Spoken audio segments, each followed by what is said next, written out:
Buenos días, me llamo Yolanda y voy a ser vuestra guía.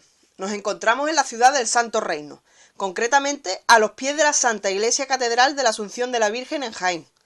Declarada Monumento Histórico Nacional en junio de 1931, en la actualidad ha presentado su candidatura para ser considerada Patrimonio de la Humanidad por la UNESCO. Ha servido como modelo a las grandes catedrales construidas en Hispanoamérica, como las de México, Mérida y Cuba. Saqueada en la Guerra Civil, sirvió de cárcel y hoy día aún pueden verse textos escritos por los presos sobre sus paredes, así que os reto a que estéis atentos al interior. Retrocediendo aún más en su historia, sabemos que a mediados del siglo XVI el Cabildo encargó al arquitecto don Andrés de Vandelvira la construcción de la catedral. Don Andrés dejó un legado de creaciones a lo largo de la provincia de Jaén, como la Sacra Capilla del Salvador en Úbeda o el Templo de Nuestra Señora de la Asunción en Villacarrillo. Además, dejó concebido el proyecto integral de la catedral, que continuó su discípulo don Alonso Barba y posteriormente don Juan Aranda y don Eufrasio López de Rojas.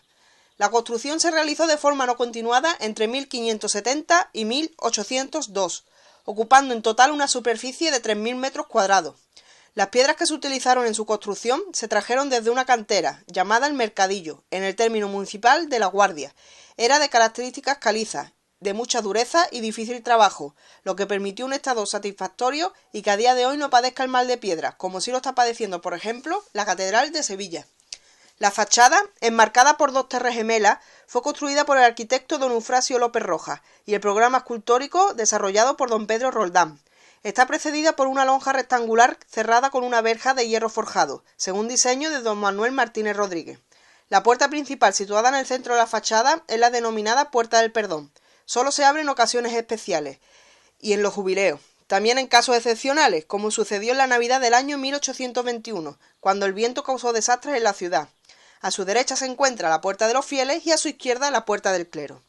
El interior de la catedral se extiende en una planta de salón, dividida por tres grandes naves separadas por pilares cruciformes de estilo corintio, que sostienen las bóvedas vaídas. Lo conforman 17 capillas.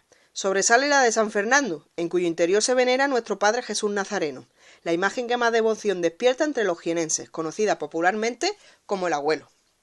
El coro fue construido por don José Gallego y Oviedo Portal. Sus dimensiones rompen la armonía del entorno renacentista, ya que es demasiado largo en proporción a su anchura.